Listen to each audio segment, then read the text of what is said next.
Hi, welcome to Real Estate Channel.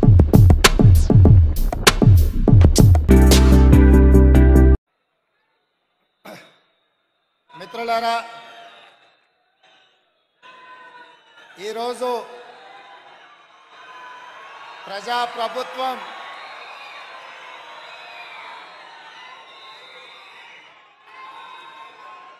వేలాది మంది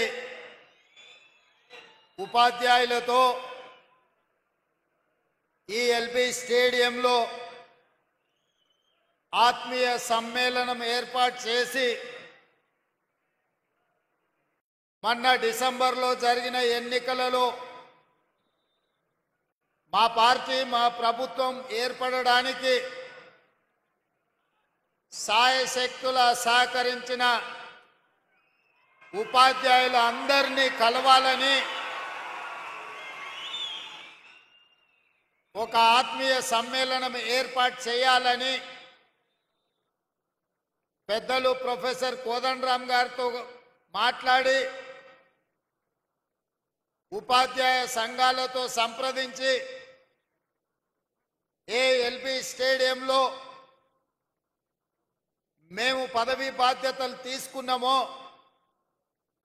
అదే ఎల్బీ స్టేడియంలో ఉపాధ్యాయులతో ఆత్మీయ సమ్మేళనం ఏర్పాటు చేయండి అని చెప్పి మా అధికారులకు కోదండరామ్ గారికి విజ్ఞప్తి చేయడం జరిగింది. ఈరోజు ఆత్మీయ సమ్మేళనంలో భాగంగా వేదిక మీద మా మంత్రివర్యులు పొన్నం ప్రభాకర్ గారు,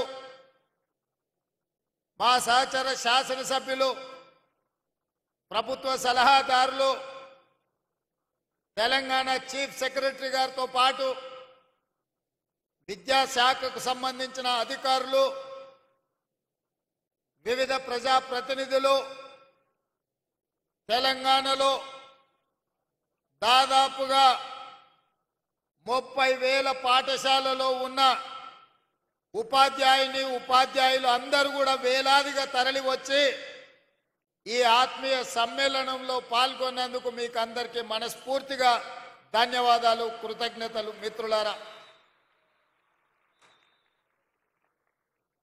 మిత్రులారా,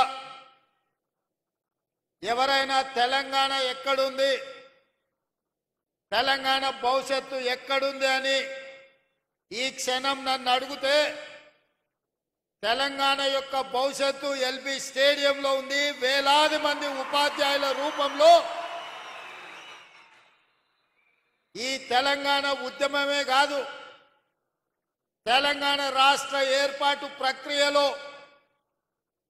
తమదైన శైలిలో క్రియాశీలక పాత్ర పోషించడమే కాదు, ఇవాళ 60 లక్షల మంది విద్యార్థులు ఉజ్వల భవిష్యత్తు కోసం తమ తల్లిదండ్రులు కష్టపడి రూపాయి కూడబెట్టి తమ పిల్లలు చదువుకోవాలి, తమ పిల్లలు విద్యలో రాణించాలి, వాళ్ళు డాక్టర్లు, లాయర్లు, ఇంజనీర్లుగా, ఐఏఎస్లు, ఐపీఎస్లు, ఐఎఫ్ఎస్ అధికారులుగా మారాలి, వారు ప్రజాప్రతినిధులై, ఎమ్మెల్యేలై, మంత్రులై ఈ తెలంగాణ రాష్ట్రానికి ముఖ్యమంత్రులు కావాలి అని పేద విద్యార్థుల తల్లిదండ్రులు 30,000 పాఠశాలల్లో 26 లక్షల మంది విద్యార్థులను మీ చేతిలో పెట్టినరు.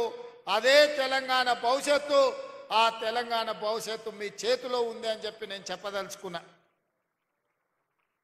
ఇవాళ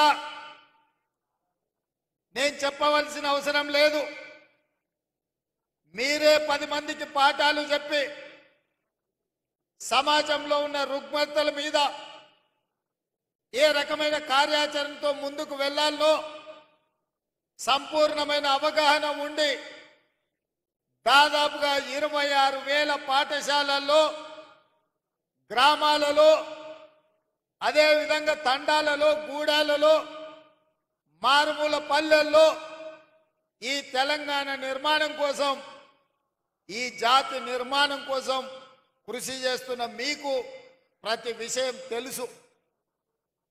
తెలంగాణ ఉద్యమాన్ని ఉవ్వెత్తున లేవడానికి ఊరు ఊరున ప్రాకడానికి తెలంగాణ రాష్ట్ర సాధనలో ఉపాధ్యాయుల పాత్రను ఎవరు కాదనలేరు. ఆనాడు మేమందరం భావించినాం తెలంగాణ రాష్ట్రం వస్తే మన విద్యా విధానం మెరుగవుతుంది, మన ఉపాధ్యాయులకు ప్రభుత్వం నుంచి గౌరవం దక్కుతుంది, మన విద్యార్థులకు అవసరమైన మౌలిక వసతులు మెరుగవుతాయి, తప్పకుండా తెలంగాణ విద్యా విధానం బాగుపడుతుంది అని అనుకున్నాం. మీకందరికీ తెలుసు 2009లో రాజకీయ పార్టీలు తెలంగాణ రాష్ట్ర సాధనలో విఫలం చెంది ఏమి చెయ్యాలని కింకర్తవ్యంతో ఉన్నప్పుడు అందరూ కలిసి ప్రొఫెసర్ కోదండరాం గారిని పొలిటికల్ జేఏసీ కన్వీనర్గా వారికి బాధ్యత ఇచ్చిండ్రు. వారు కూడా మీలాంటి ఉపాధ్యాయుడే మాలాంటి విద్యార్థులకు చదువు చెప్పిన ప్రొఫెసర్గా వారు తెలంగాణ ఉద్యమానికి బాధ్యత వహించిన తర్వాతనే తెలంగాణ రాష్ట్రాన్ని మనం సాధించుకున్నాం.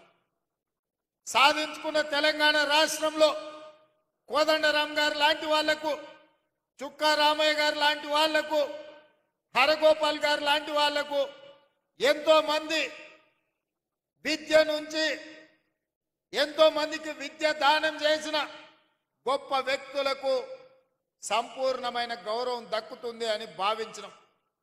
కానీ 10 సంవత్సరాలలో మీరు చూసిన వేదిక మీద మోహన్ రెడ్డి గారు ఉన్నారు. మీ ఉపాధ్యాయ సంఘాలకు ఒకప్పుడు నాయకత్వం వహించండు. ఒకనాడు ఉమ్మడి రాష్ట్రంలో అది చంద్రబాబు నాయుడు గారైనా, వైఎస్ రాజశేఖర రెడ్డి అయినా, రోసయ్య గారైనా, లేదా కిరణ్ కుమార్ రెడ్డి గారైనా ఉపాధ్యాయ సంఘాల నాయకులు వస్తే ముఖ్యమంత్రులు ఎదురొచ్చి వాళ్ళతో మాట్లాడి మీ సమస్యల్ని పరిష్కరించి ఉపాధ్యాయ సంఘాలను సచివాలయానికి పిలిచి సముచితమైన గౌరవం ఇచ్చి మీ సమస్యల్ని వినేది. మీరు లేవనెత్తిన అంశాలను ఆనాడు ప్రభుత్వాలు పరిష్కరించేది. మరి తెలంగాణ రాష్ట్రంలో ఏమి జరిగిందో, ఆనాటి పాలకులు ఏ విధంగా వ్యవహరించిందో, ప్రభుత్వ ఉపాధ్యాయులను ఏ రకంగా అవమానించే విధంగా, అనుమానించే విధంగా, వాళ్ళని ఏ రకంగా వాళ్ళు అవమానించిండ్రో మీరు కళ్ళతో చూసిండ్రు. అందుకే నేను ముఖ్యమంత్రిగా బాధ్యత చేపట్టిన తర్వాత బడ్జెట్కు సంబంధించి విద్యకు ప్రాధాన్యత ఉండాలి, పేదవాడు చదువుకున్నప్పుడే తెలంగాణ బాగుపడుతుంది, తెలంగాణ యొక్క లక్ష్యం, తెలంగాణ రాష్ట్రం యొక్క సాధన ప్రజలకు చేరుతుంది అని చెప్పి 7.3% ఈసారి విద్యకు 21,000 కోట్ల పైగా ఈరోజు విద్యకు నిధులు కేటాయించడం జరిగింది. వాస్తవంగా 10% అంటే దాదాపుగా 30,000 కోట్ల రూపాయలైనా కేటాయించాలని అన్ని లెక్కలేసినాం. కానీ ప్రభుత్వం ఇంతకు ముందే ఇచ్చిన హామీలు, చేయవలసిన పనులు, చేపట్టవలసిన బాధ్యతలతో 10% నిధులు ఇవ్వాలనుకున్నా వీలు కాకపోతే 7.3%తోని 21,000 కోట్ల పైగా ఈరోజు విద్యాశాఖకు నిధులు కేటాయించడం జరిగింది. ఈరోజు నేను మీ ద్వారా ఒకే ఒక మాట అడగదలుచుకున్నా, చెప్పదలుచుకున్నా. రేపటి తెలంగాణ భవిష్యత్తు మీ చేతుల్లో ఉంది. కొన్ని వాస్తవాలను కూడా ఈరోజు మనం మాట్లాడుకోవాలి. తెలంగాణ రాష్ట్రంలో 40,000 పైచిలకు పాఠశాలలుంటే ప్రభుత్వ ఆధీనంలో 30,000 పాఠశాలలు ప్రభుత్వ ఆధీనంలో ఉన్నాయి. 30,000 పాఠశాలలో 26 లక్షల మంది విద్యార్థులు ఉన్నారు. కానీ అదే ప్రైవేట్లో 10,000 పాఠశాలలుంటే 33 లక్షల మంది విద్యార్థులు ఈరోజు ప్రైవేటు పాఠశాలల్లో చదువుకుంటున్నారు. నేను ఈరోజు ఈ ఆత్మీయ సమ్మేళనంలో మా ఉపాధ్యాయులను నేను ఒకటే అడుగుతున్నా, ప్రైవేటు పాఠశాలల్లో మీకంటే గొప్పగా చదువుకున్నోళ్ళు, మీకంటే ఎక్కువ చదువుకున్నోళ్ళు టీచర్లు ఉన్నారా? ఒక్కసారి ఆలోచన చేయండి. ఇవాళ మీలో ఎంఏ బిఎడ్ చదువుకున్న వాళ్ళు లేదా డాక్టరేట్లు చేసిన వాళ్ళు ఉన్నత చదువులు చదువుకున్న వాళ్ళు మీలో ఉన్నారు, ఉపాధ్యాయులుగా ఉన్నారు. కానీ అదే ప్రైవేట్ పాఠశాలల్లో ఇంటర్ పాస్ అయ్యో డిగ్రీ ఫెయిల్ అయ్యో మీలో సగం చదువు లేని వాళ్ళు ఇవాళ ప్రైవేట్ పాఠశాలల్లో పాఠాలు చెప్తున్నారు. మరి 10,000 పాఠశాలల్లో 33 లక్షల మంది విద్యార్థులు అక్కడుంటే 30,000 పాఠశాలల్లో 26 లక్షల మంది విద్యార్థులు ఇవాళ మన ప్రభుత్వ పాఠశాలల్లో ఉన్నారు. అంటే ఎక్కడో ఒక లోపం ఉన్నది. ఆ లోపం పాలకులైన మా వైపు నుంచి కూడా ఉండొచ్చు. నేను టీచర్లను బ్లేమ్ చేయదలుచుకోలేదు. ప్రభుత్వం సరైన విధంగా నిర్వహించకపోవడం, మౌలిక వసతులు ఏర్పాటు చేయకపోవడం, కనీసం పాఠశాలల్లో ఊడవడానికో తూడవడానికో కనీసం టీచర్లకు తాగడానికి మంచినీళ్ళు ఇవ్వడానికి పారిశుద్ధ్య కార్మికులు లేకపోవడం కూడా కావచ్చు. ప్రభుత్వ పాఠశాలల గ్రామాలలో ఉండే ప్రజాప్రతినిధులు ఎండాకాలం సెలవులు వస్తే బర్రెల కొట్టంగా మార్చి ప్రభుత్వ పాఠశాలల బర్రెల్ని కట్టేసే పరిస్థితులు కూడా గ్రామాలలో ఉన్నాయి. కనీసం ఆడపిల్లలు లేదా మహిళా టీచర్లు స్కూల్కి వస్తే పొద్దు నుంచి సాయంత్రం వరకు ఉంటే కనీసం టాయిలెట్స్ వసతి కూడా ప్రభుత్వాలు కల్పించకపోవడం కూడా ఒక కారణం అయి ఉండొచ్చు. ఇవాళ ఆడపిల్లలు చదువుకోవాలి అంటే మగపిల్లలకి ఏదైనా వెసులుబాటు ఉండొచ్చు. కానీ ఇవాళ ఆడబిడ్డలైన టీచర్లకు కానీ విద్యార్థులకు పాఠశాలల కనీస మౌలిక వసతులు లేకపోవడం కూడా ఒక కారణం అయి ఉండొచ్చని నేను ఈరోజు భావిస్తున్నా. కనీసం పాఠశాలల్లో టీచర్లకు మంచినీళ్ళు ఇవ్వడానికో పాఠశాలను ఊడవడానికో కూడా చిన్న చిన్న పారిశుద్ధ్య కార్మికులు లేకపోవడం కూడా ఇవాళ మనం ఆలోచన చేయాల్సిన అవసరం ఉన్నది మిత్రులారా. అందుకే ఈరోజు ఈ ప్రభుత్వం స్పష్టంగా పాఠాలు చెప్పే టీచర్లకు గత 10 సంవత్సరాలలో నాకు తెలిసి ఏనాడు కూడా 1వ తారీఖు నాడు జీతాలు ఇచ్చిన సందర్భం లేదని నేను భావిస్తున్నా.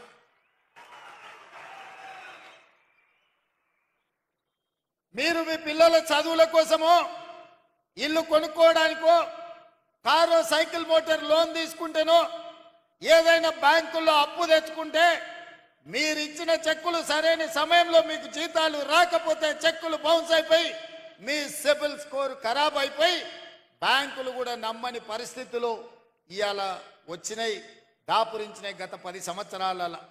అందుకే నేను ఆలోచన చేసిన మొట్టమొదట ప్రభుత్వం ఒక యజమాని, ఆ యజమాని పరిధిలో పనిచేసే దాదాపుగా 5 లక్షల మంది ఉద్యోగులకు తమ యజమాని మీద విశ్వాసం ఉండాలి, తమ యజమాని మీద నమ్మకం ఉండాలి. ఆ నమ్మకం ఏంది అంటే మా యజమాని నాకు భద్రత కల్పిస్తాడు, మా యజమాని నాకు 1వ తారీఖు నాడు జీతం వస్తాడు, మా యజమాని నాకు కష్టం వస్తే నేను చెప్పుకుంటే చెప్పడానికి అవకాశం ఇస్తాడు, మా యజమాని నన్ను కలుస్తాడు, నా బాధ వింటాడు అన్న విశ్వాసం యజమాని మీద ఉన్నప్పుడు ఆ ఉద్యోగి తప్పకుండా ఒళ్ళు దాచుకోకుండా పనిచేస్తాడు, యజమాని అభ్యున్నతి కోసం పాటుపడతాడు. కానీ విచిత్రం, ఉమ్మడి రాష్ట్రానికంటే తెలంగాణ రాష్ట్రం వచ్చిన తర్వాత ఉద్యోగుల యొక్క పరిస్థితులు దిగజారినాయి. ఇది వాస్తవం, ఇది నిజం, కఠోరమైన మనం ఈరోజు మాట్లాడుకోవాల్సిన పరిస్థితి. అందుకే ఈరోజు వేదిక మీద నర్సిరెడ్డి గారు, రఘుత్తం రెడ్డి గారు మీ ఎమ్మెల్సీలు ఉండ్రు. 10 సార్లు ఈ 6 నెలల 10 సార్ల కంటే ఎక్కువనే నా దగ్గరికి సమస్యల మీద వచ్చిండ్రు. ఏవిఎన్ రెడ్డి గారు ఉన్నారు, మీ ఉద్యోగ ఎమ్మెల్సీలు, టీచర్ కమ్యూనిటీ నుంచి వచ్చిన ఎమ్మెల్సీలు ఏ సమస్యలు తీసుకొచ్చినా అక్కడికక్కడ అధికారులను పిలిచి మాట్లాడిన. భిన్న అభిప్రాయాలు ఉండొచ్చు, రాజకీయంగా మా ఆలోచనలు వేరుండొచ్చు, కానీ వాళ్ళు తీసుకొచ్చిన రిప్రజెంటేషన్ మీలాంటి వేలాది మంది ఉపాధ్యాయుల సమస్యలు కాబట్టి వాళ్ళతోని కూర్చోబెట్టి మాట్లాడినాం, వాటిని పరిష్కరించాలన్న ప్రయత్నం చేసినాం. మా హర్షవర్ధన్ ఎప్పుడు కలిసినా ఏదో ఒకటి 317 జీవో కావచ్చు, ఉద్యోగ బదిలీలు కావచ్చు, మీ జీతభత్యాల సమస్యలు కావచ్చు, ఏదో ఒక సమస్య కోసం ఎప్పుడు వస్తూనే ఉంటాడు, అడుగుతూనే ఉంటాడు. అందుకే మీ అందరిని కలుసుకోలేకపోయినా మీ ప్రతినిధులను కలిసి మీ ప్రతినిధులు చెప్పే సమస్యల్ని విని భాషా పండిట్లకు దాదాపుగా 20 సంవత్సరాల నుంచి ప్రమోషన్లు లేవు, మిగతా వాళ్ళకు కూడా 10 నుంచి 15 ఏళ్ల నుంచి ప్రమోషన్లు లేవు. పెద్దలు కోదండరామ్ గారు చెప్పినట్టు మా జీవిత కాలంలో ఒక్క ప్రమోషన్ అయినా చూస్తామా, చూడకుంటేనే రిటైర్ అయిపోతామని ఆవేదన చెందుతున్నారని నా దృష్టికి తెచ్చింది. బదిలీల విషయం మీకు తెలుసు. టీచర్లను ముట్టుకోవాలంటే ఎవరైనా భయపడతారు. తేనెటీగల గురించి మీకు తెలుసు కదా. తేనెటీగలు ఎవరి జోలికి పోవు, వాటంతటా అవి ఉంటాయి. కానీ వాటి మీద ఎవరైనా రాయేస్తే ఏం జరుగుద్దో మీకు అందరికీ తెలుసు. అట్లనే టీచర్లు కూడా వాళ్ళ పాటికి వాళ్ళు జాగ్రత్తగా ఉంటారు.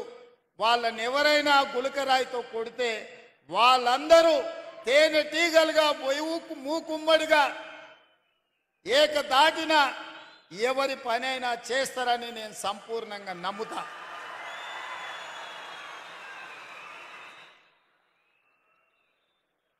నన్ను చాలా మంది భయపెట్టిండ్రు టీచర్ల ప్రమోషన్ల విషయం ప్రస్తావించినప్పుడు.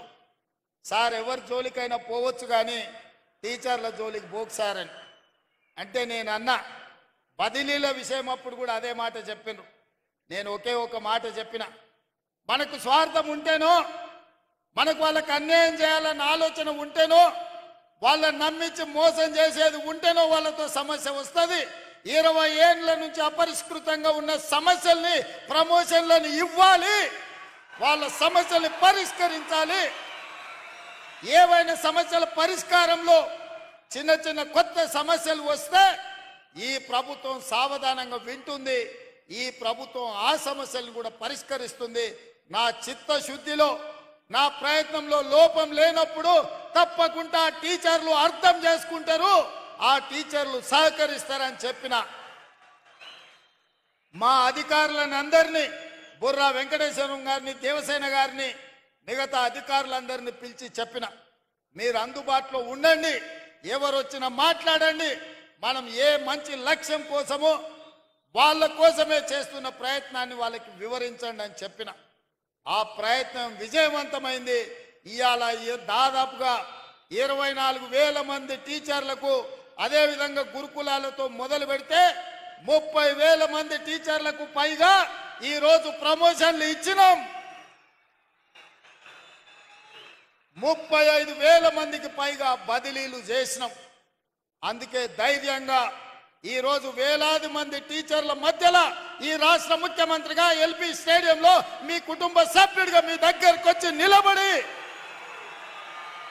ప్రతి నెల 1వ తారీఖు నాడు మీకు మీ జీతం మీ ఖాతాలో పడే బాధ్యత నాది, ఈ ప్రభుత్వం మీకు అండగా ఉంటుందని చెప్పడానికే ఇక్కడికి రావడం జరిగింది. ఇదే కాదు, మీ మంచి కోసం, మీ ప్రమోషన్ల కోసం, మీ బదిలీల కోసం ఈ ప్రభుత్వం చిత్తశుద్ధితో పనిచేసింది. ఇంకేమైనా చిన్న చిన్న సమస్యలు ఉంటే మా దృష్టికి తీసుకురండి, తప్పకుండా వాటిని కూడా పరిష్కరిస్తామని చెప్పి నేను ఈ సందర్భంగా తెలియజేయదలుచుకున్నా. అందుకే మిత్రులారా, ఈ ఆత్మీయ సమ్మేళనంలో రాజకీయం లేదు. ఈ ఆత్మీయ సమ్మేళనంలో ఏ రకమైన ప్రయోజనం ఆశించలేదు. ఒకే ఒక్క ఆలోచన, ఆశ, మీ చేతుల్లో ఈ తెలంగాణ భవిష్యత్తు ఉంది.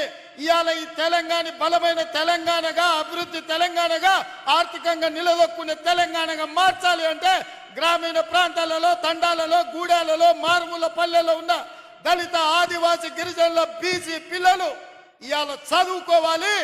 వాళ్లకు చదువు చెప్పి వాళ్ళని డాక్టర్లుగా, లాయర్లుగా, ఇంజనీర్లుగా, ఐఏఎస్, ఐపీఎస్లుగా తీర్చిదిద్దే బాధ్యత మీ మీద ఉంది. అందుకే ఈ తెలంగాణ భవిష్యత్తు మా చేతుల్లో కాదు, మీ చేతుల్లో ఉందని చెప్పడానికే నేను ఇవాళ ఈ సమావేశాన్ని ఏర్పాటు చేసిన.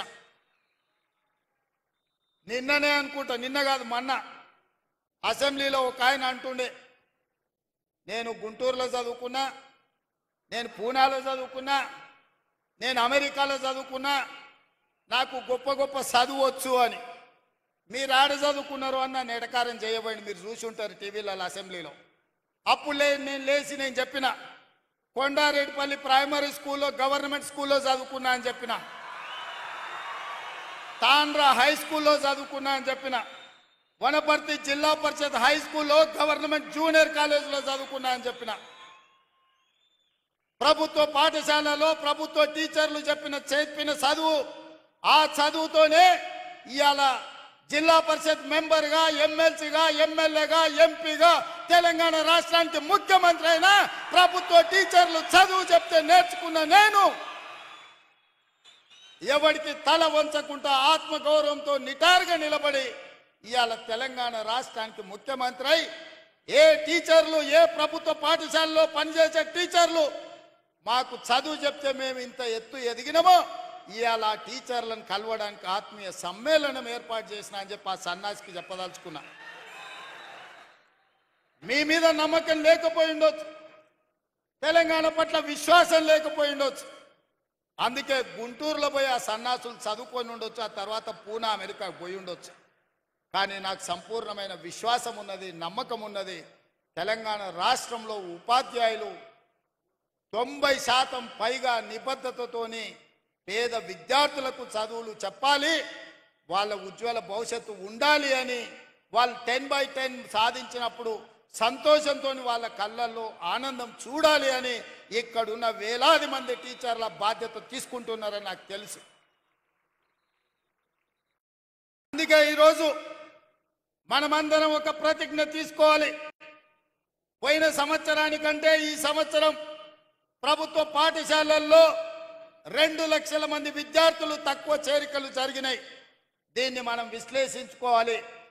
ఇవాళ 26 లక్షల మంది ప్రభుత్వ పాఠశాలల్లో ఉంటే పోయిన సంవత్సరానికంటే 2 లక్షల పైగా అడ్మిషన్లు తగ్గినాయి. కొన్ని పాఠశాలలు బంద్ అయి ఉండొచ్చు, కొన్ని పాఠశాలలలో తల్లిదండ్రులు ప్రైవేటులో చెప్పిస్తేనే మాకు గ్రామంలో గౌరవం ఉంటుందని అనుకుంటుండొచ్చు.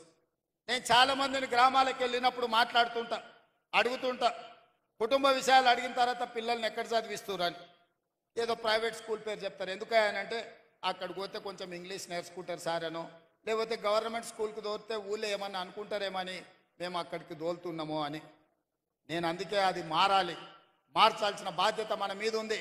మన పిల్లలు ప్రభుత్వ పాఠశాలకు వెళ్ళడం ఆత్మ గౌరవం అని గ్రామాలలో ఉన్న తల్లిదండ్రులు భావించాలి.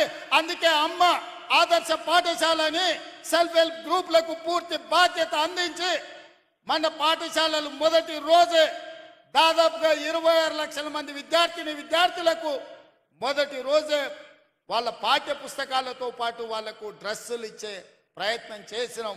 మొదటి విడతలోనే మేము విజయం సాధించినాం. రెండవ డ్రెస్ కూడా తొందరలోనే మా అధికారులు ఆ పిల్లలకి ఇస్తారని నేను భావిస్తున్నా.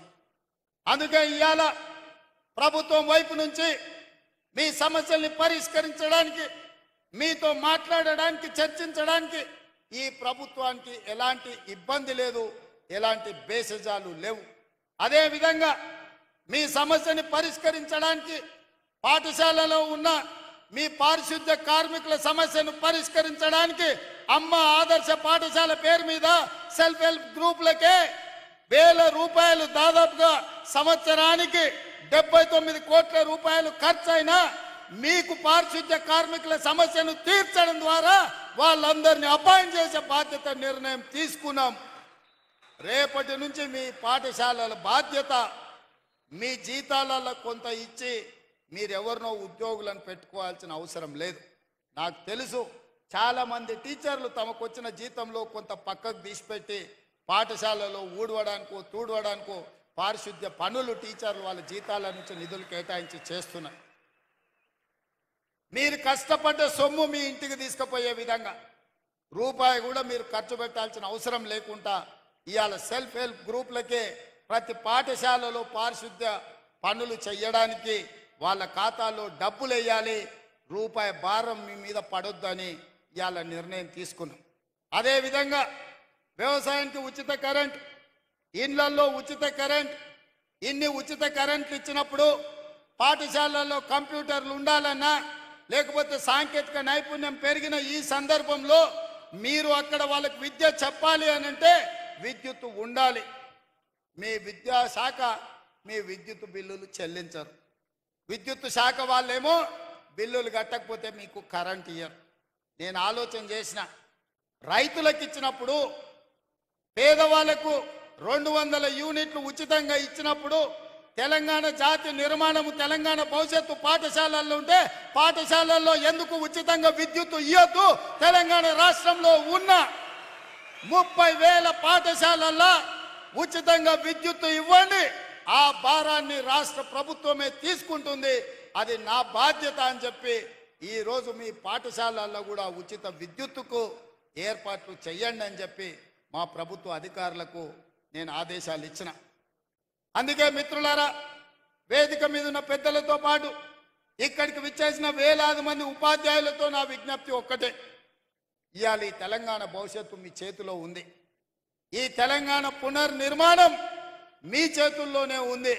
ప్రభుత్వ పాఠశాలలు బాగుపడ్డప్పుడు, పేదవాళ్ళ పిల్లలు చదువుకున్నప్పుడు, దళితులు, గిరిజనులు, ఆదివాసీలు, బలహీన వర్గాలకు, మైనారిటీలకు సంబంధించి, మహిళలకు సంబంధించిన పిల్లలు ఈరోజు పాఠశాలల్లో చదువుకొని బాగుపడితేనే ఈ తెలంగాణ బలపడుతుంది. ఈ తెలంగాణ బలపడితేనే ప్రపంచంతో మనం పోటీ పడతాం. ఇవాళ ఈ తెలంగాణ బలపడాలి అని అంటే మనమందరం కార్యదీక్షతో పని చేయాలి. మనందరం ఈ తెలంగాణలో కేజ్రీవాల్ 3 సార్లు ఢిల్లీలో గెలిచిండంటే ఎందుకో మీకు తెలుసా మిత్రులారా? బస్తీలలో ప్రభుత్వ పాఠశాలలను మెరుగుపరిచిండు, మెరుగైన విద్యను పేదవాళ్లకు చేర్చిండు. కాబట్టే ఢిల్లీలో కేజ్రీవాల్ 3 సార్లు ముఖ్యమంత్రిగా గెలిచిండు. మరి ఇప్పుడు నేను అడుగుతున్న మిత్రులారా, మళ్ళోసారి నన్ను ఇక్కడ చూడాలంటే మీరు పని చేయాలి. మళ్ళోసారి ఈ తెలంగాణ రాష్ట్రంలో ప్రజాప్రభుత్వం ఉండాలి. మళ్ళీ తెలంగాణ దొరల గడిలలో బందీ కాకూడదు. పేద ప్రజలకు విముక్తి జరగాలి. పేదలు అనుకున్న లక్ష్యం చేరాలి. పేదవాడు ఆత్మగౌరవంతో బతకాలి. ఈ తెలంగాణ నిర్బంధాల మధ్య కొనసాగకూడదు. ఈ తెలంగాణ నిర్బంధ సంఖ్యలు తెగాలి అనంటే మీరు పేదలకు చదువు చెప్పాలి. మీరు పేదలకు చదువు చెప్పినప్పుడే, పేదలకు విద్యను అందుబాటులోకి తెచ్చినప్పుడే ఈ ప్రభుత్వానికి మంచి పేరు వస్తుంది. మా మిత్రులు, ప్రజాప్రతినిధులు, నా సహచరులు అంతా బాగుంటే వాళ్ళకందరికీ హోదాలు వస్తాయి. కానీ వాళ్ళందరికీ హోదాలు రావాలంటే అంతా బాగా మీరే చూడాలి. నా బాధ్యత మీదే. మీరే మా ప్రభుత్వానికి బ్రాండ్ అంబాసిడర్లు. మా ప్రభుత్వం సంపూర్ణంగా మిమ్మల్ని విశ్వసిస్తుంది. ఈ ప్రభుత్వం మొన్న నిలబడ్డదన్నా, రేపు మళ్ళీ గెలవాలన్నా ఈ ఉపాధ్యాయుల సహకారం ఉండాలి. పేదలకు విద్యను నేర్పండి. పేదలను బడి బయట పిల్లల్ని బడికి తీసుకురండి. మీకు ఏం కావాలనో అన్ని ఇచ్చే బాధ్యత నాది. పేదలకు విద్య నేర్పించే బాధ్యత మీది. అప్పుడే మన తెలంగాణ సాధించుకున్న తెలంగాణ ప్రజా ప్రయోజనం చేకూరుతుంది. అదేవిధంగా స్పోర్ట్స్ మీద కూడా ఇవాళ పాలసీలు తీసుకొస్తున్నాం. గ్రామీణ ప్రాంతాల నుంచి మండల కేంద్రాలలో కూడా మినీ స్టేడియంలో నిర్మించాలన్న ఆలోచన కాంగ్రెస్ పార్టీ చేస్తుంది. తప్పకుండా క్రీడల పట్ల విద్యార్థులను మళ్లించాలి.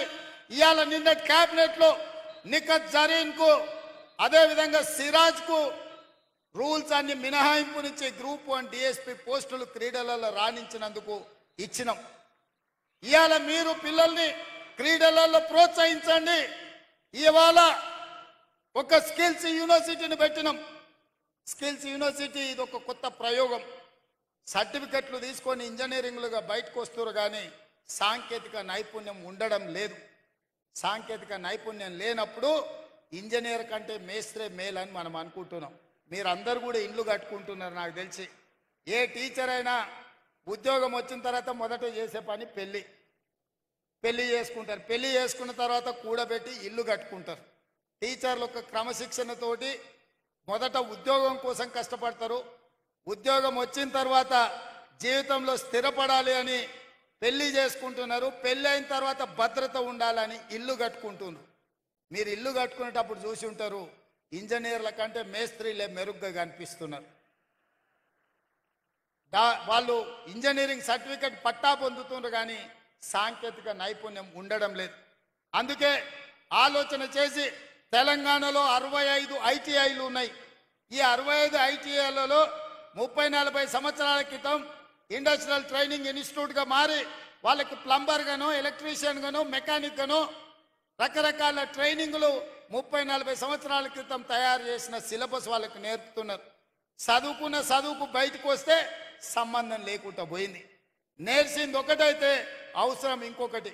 అందుకే ఆలోచన చేసి ముఖ్యమంత్రి అయిన తర్వాత రాష్ట్రంలో ఉన్న 65 ఐటీఐలను అన్నిటిని పరిశీలించి ఇవి ఏమాత్రం ఉపయోగం లేదు అని టాటా కంపెనీతో మాట్లాడి 2400 కోట్ల రూపాయలతోటి అందులో 86% అంటే దాదాపుగా 2100 కోట్లు టాటా సంస్థ కేటాయించింది.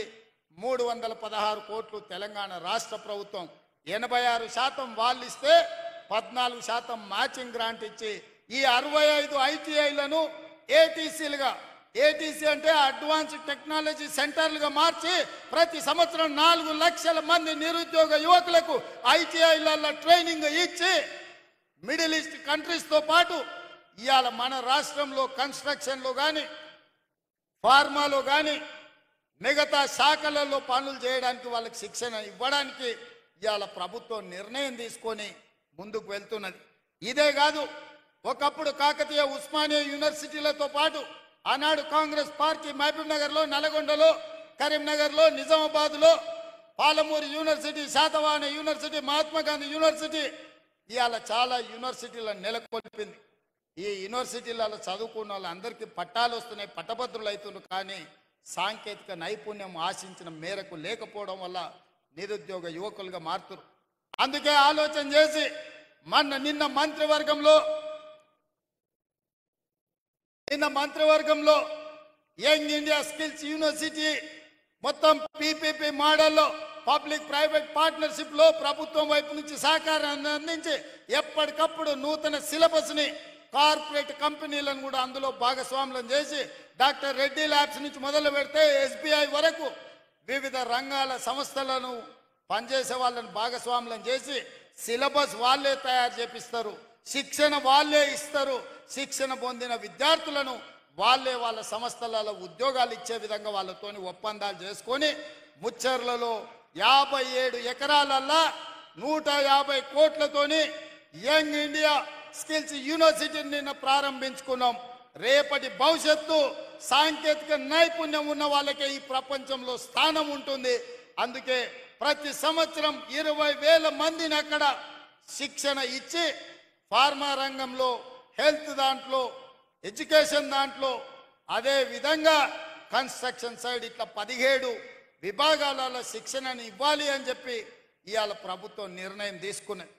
మరి ఇవన్నీ జరగాలి, క్రీడల్లో రాణించాలి అని అంటే నెక్స్ట్ రాబోయే రోజుల్లో మనం స్పోర్ట్స్ పాలసీ తెస్తున్నాం. ఏ మెడల్ సాధిస్తే ఎంత నగదు బహుమతి ఇవ్వాలి, ఏ స్థాయి ప్రభుత్వం ఉద్యోగం ఇవ్వాలనేది కూడా ఒక పాలసీ తెస్తున్నాం. గత ప్రభుత్వం నచ్చితే నజరానా, నచ్చకపోతే జుర్మానా విధానం ఉండే. ఇప్పటి నుంచి అట్లా కాకుండా ఏ మెడల్ సాధిస్తే వాళ్లకు ఎక్కడ ఉద్యోగాలలో రిజర్వేషన్ ఇవ్వాలి, వాళ్ళకు విద్యలో రిజర్వేషన్లు ఇవ్వాలి. ఒక కంప్లీట్ స్పోర్ట్స్ పాలసీని తీసుకొస్తున్నాం. కొత్త స్టేడియంలో నిర్మించాలని, పీపీపీ మోడల్లో స్పోర్ట్స్ను ప్రోత్సహించాలని ఇవాళ మన ప్రభుత్వం నిర్ణయం తీసుకున్నది. ఇవన్నీ కూడా విద్యతో పాటు మానసిక వికాసం పెరగాలి అని అంటే ఇవాళ చాలా కాలేజీలలో నేను చెప్తున్నా, మరి మీరు తల్లిదండ్రులుగా ఉపాధ్యాయులుగా గమనిస్తున్నారో లేదో, 7th క్లాస్ పైబడ్డ పిల్లలు కూడా గంజాయి తాగుతున్నారు. ఇది ఆందోళనకరమైన పరిస్థితి. మీరు అనుకుంటుండొచ్చు కార్పొరేట్ స్కూల్లో ఎక్కువ ఫీజులు కడితే పిల్లలు భద్రంగా ఉన్నారని. అట్లేం లేదు. ప్రభుత్వ స్కూళ్ళ కంటే కూడా కార్పొరేట్ స్కూళ్ళలో చదువుకున్న వాళ్ళ పిల్లలు ఈరోజు రకరకాల వ్యసనాలకు బానిసలయ్యే పరిస్థితి. ఎందుకంటే పెద్ద వాళ్ళు కూడా నాకు వచ్చి చెప్పుకుంటుంటారు అప్పుడప్పుడు, మా పిల్లల పరిస్థితి బాగలేదు, గంజాయి డ్రగ్స్కి తెలియని వయసులో వాళ్ళు అలవాటైంది, ఏం చేయాలో మాకు తెలియట్లేదు, మీరు చర్యలు తీసుకోండి. అందుకే ఈరోజు గంజాయి మీద, డ్రగ్స్ మీద ఉక్కు పాదం పెట్టి తొక్కుతున్నా. మీరు చూసి ఉంటారు, ఎంత గొప్పోడైనా, ఏ సెలబ్రిటీ అయినా మెడల మీద 4 దెబ్బలు కొట్టి లోపలికి దొయ్యండి అని చెప్పి ఈ మధ్యకాలంలో దొరికినోని దొరికినట్టే లోపలేపిస్తున్నా, ఎవరు ఎన్ని ఒత్తిళ్లు తెచ్చినా ఎవరిని వదలకుండా ఇవాళ ఈ గంజాయి మొక్కల్ని ఏరేసే పనిలో ఉన్నాం. తెలంగాణ తులసి వనం లాంటి తెలంగాణలో గంజాయి మొక్కల్ని పీకాల్సిన బాధ్యత మీ మీద కూడా ఉన్నది. ఇవాళ విద్యార్థులు బానిసలు కాకుండా చూడవలసిన బాధ్యత మన మీద ఉన్నది. అందుకే ఈరోజు ఒక పక్కన స్పోర్ట్స్ని ఎంకరేజ్ చేస్తూ, ఒక పక్కన డ్రగ్స్ గంజాయి లాంటి వ్యసనాల నుంచి విద్యార్థులను బయటికి తీసుకొస్తూ వాళ్ళకు ఒక మంచి భవిష్యత్తు ఉండాలి అనంటే మనం బాధ్యతాయుతంగా వ్యవహరించాలి. మన ప్రభుత్వ పాఠశాలల్ని మెరుగుపరచుకోవాల్సిన అవసరం మన మీద ఉన్నది. పాలకులుగా, ప్రభుత్వ పెద్దగా మీకేమున్నా నాకు చెప్పండి, వాటిని పరిష్కరించే బాధ్యత నాది. మీరు బాధ్యత తీసుకోండి. పేదవాళ్ళ పిల్లలకు చదువులు చెప్పని మీరు నేర్పించిన విద్యనే రేపు ఈ తెలంగాణ భవిష్యత్తుకు పునాదిగా మారుతుంది. ఇవాళ అమెరికాలో మన వాళ్ళు ఇంతమంది ఉన్నారంటే 90% ప్రభుత్వ పాఠశాలల్లో చదువుకున్నోళ్ళే. ఇవాళ ఈ రాష్ట్రాన్ని, దేశాన్ని, పక్క రాష్ట్రాలకైన ముఖ్యమంత్రులు ఎవరైనా ఉండొచ్చు. అది చంద్రబాబు నాయుడు గారా, నరేంద్ర మోడీ గారా, వైఎస్ రాజశేఖర రెడ్డి గారా, లేకపోతే మీ సోదరుడు రేవంత్ రెడ్డి అయిన ప్రభుత్వ పాఠశాలల్లో చదువుకొనే ఈరోజు రాణించగలిగినాం. మరి రేపటి భవిష్యత్తుకు కూడా పునాదులు వేయాల్సిన బాధ్యత మీ మీద, మా మీద ఉన్నదని నేను భావిస్తున్నా. అందుకే మిత్రులారా, ఈ ఆత్మీయ సమ్మేళనానికి దూర ప్రాంతాల నుంచి వచ్చి ఈ సమావేశాన్ని, సమ్మేళనాన్ని విజయవంతం చేసి మీరు తప్పకుండా ఈ ఎల్బీ స్టేడియం నుంచి ఒక స్ఫూర్తిని తీసుకొని, ఒక నమ్మకాన్ని, ఒక విశ్వాసాన్ని పేద విద్యార్థులకు కలిగిస్తారని, మీరు వెనక్కి వెళ్ళితే మీకు ఒక లక్ష్యం ఉంటుంది. ఆ లక్ష్యం పేద పిల్లలకు విద్య నేర్పడమే. పేద పిల్లల్ని క్రీడాకారులుగా తీర్చిదిద్దడంగానే మీరు వెనక్కి వెళ్తారని నేను భావిస్తున్నా. మీరందరూ ఆ కార్యక్రమానికి మనమందరం అంకితం అవుదామా? అవుదామన్నోళ్ళందరూ చేతులు ఎత్తండి పైకి. అందరు చూస్తున్న వెనకాల అక్కడ పైన మా అక్కలు కొంతమంది చేతి ఎత్తున్నట్లేరు. నాకు ఇక్కడ లైవ్లో కనిపిస్తుంది ఆన్ స్క్రీన్ మీద వెనకాల ఉన్న వాళ్ళు కూడా. మీ అందరూ సిద్ధమే?